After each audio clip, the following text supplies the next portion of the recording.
Hey Seeking Nation, welcome back for some more Warframe. In this episode, Sasha and I are presenting the Frost Prime gameplay intro. Remember to leave a like to show your support, and if you're new, join the rest of us in Seeking Nation by clicking subscribe. Okay, so first things first, before I get going here, if you're trying to build Frost Prime for yourself, you find that his pieces no longer drop in the void. That's because he's been locked away in the vault now. He's been put there along with Mag Prime and some various Prime weapons. So the only way to build him at this point is to go to the trading chat and pay somebody some platinum for him, or if you have a friend who will be willing to trade it to you for free, that'd be great too. But maybe he'll be back in the future, I'm not really sure. Anyways, we have our Frost Prime up to rank 19 at this point, so he should be more well suited to handling a void mission. We're bringing back the Braden Prime, and this has actually been upgraded with the Catalyst, and it's been more properly modded since last time, so it should perform a whole lot better. And the Sikaris Prime is back as the secondary. And the Jat Tag is back as our melee weapon from the last episode. Alright, so without further ado, let's get going here. We're going to go to a Tower 2 mobile defense mission. These are well suited for showing off Frost's various abilities and strong suits. So it'll be against the Orokin faction. Their levels range from 20 to 30. Let's go get them. Infiltrated. This is a mobile defense mission. You must deliver payloads and defend a number of locations while I break into the network. Be prepared for heavy resistance. I can't do this without you. That was a really convenient invisibility courtesy of Sasha. I'll just get past all these enemies as fast as possible. Gonna try to not get involved in combat. Oh man, come on. We'll wait until we get to the data terminal before we deal with that stuff. That nonsense. To a terminal.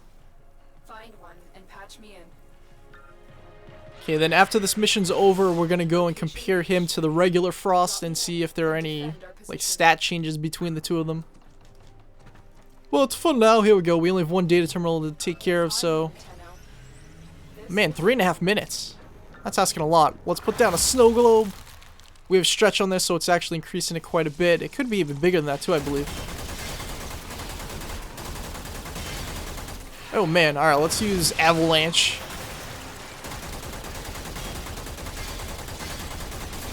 I mean, it's really a toss-up between either Snow Globe or Avalanche. Which one's his best ability? I can make it so much stronger too, it's not nearly as strong as it could be. We're going to try to stay in here as much as possible. This protects us even more than Frost's actual base stats. He can actually play pretty well as a tank too. He has high armor rating, high health, and also high shield. Start naming off some of the mods that increase them. Okay, let's put down on the snow globe. Just gonna hold out for another 2.5 minutes. One down already. Now this isn't really doing too great here because it deals primarily slash damage. So obviously it worked well against the Ancient. In order to do well against the Corpus versions of the corrupted variety, it has to take down their shields first, and then it'll start getting down to their flesh. And then for the Grineer ones, which that one was, just have to puncture through their armor first. That's why these ones are dropping relatively quickly. And it's not a bad gun. It could be even stronger than this too if I start polarizing everything later. Some of my mods could use some upgrading as well. Continue to defend. This hammer is so awesome too, by the way. It just feels like it has so much weight to it and so much force. Just smash them all. Yes. Go get him, Frost. Now another ability I really like of his is this other one. There's only one enemy here. I don't want to waste it, but at the same time, I kind of want to use it anyway. Ice Wave's pretty cool. If I get his power efficiency even better, I could cast that. Basically, just keep spamming it as much as I want to. I could also potentially put down a whole bunch of other snow globes along with this one. The only problem is if I'm inside one and I try shooting through this one, and it hits another one's like outer layer, it's not going to go through it. Whereas I could be standing inside one and shoot out of it. So that's why it becomes kind of an issue to lay down too many at once. I mean, it would be really great for slowing them down, that's for sure. If that's your goal. Like, I think it'd be really cool to have like 4 frosts laying down snow globes everywhere all over the map and see how long you can possibly survive in like a defense mission or even survival. I mean, that would be better for defense, of course, but still be cool nevertheless.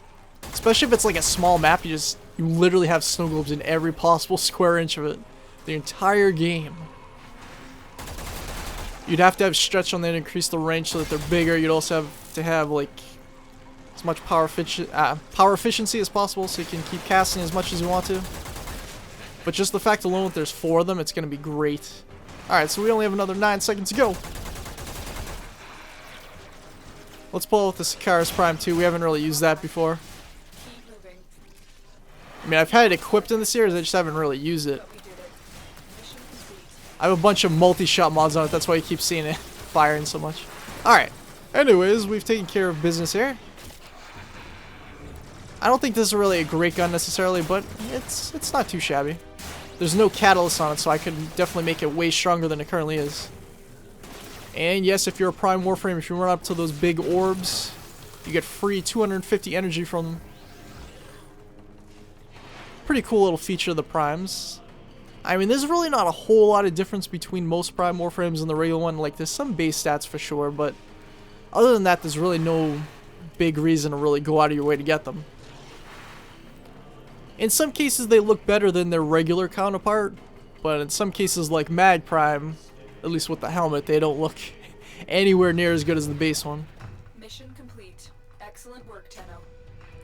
The Bow Prime Blueprint, I already have that. That's kind of a shame. Oh, we got Frost Prime up to rank 20. Very nice, very nice. So I'd say it was a pretty successful mission overall. Alright, now before we get going, let's see if we can compare him to the regular Frost. I'm curious if there's a difference in the stats between the two. Oh, that's weird. It appears they're the exact same. If you look in the bottom right, you'll see that there's no difference in the white numbers. Like, I'll go over Excalibur, for example. You'll see that his shield actually will go down to 100 if I choose him over Frost right now, but his armor will go up to 225 from 190. But yeah, it appears they have the exact same stats. I mean, the only thing I can think of is maybe because my Frost Prime is ranked 20, so he's 10 levels below this Frost. Maybe if he gets up to 30 as well, there will be a difference. But at least at rank 20 compared to 30, he's exactly the same. So that's definitely good to know. Alright, so anyways everybody, thank you so much for watching as always. I do hope you enjoyed. Don't forget to click the like to show your support, and if you're new, join the rest of us in Seeking Nation by clicking subscribe. And I will of course see you next time.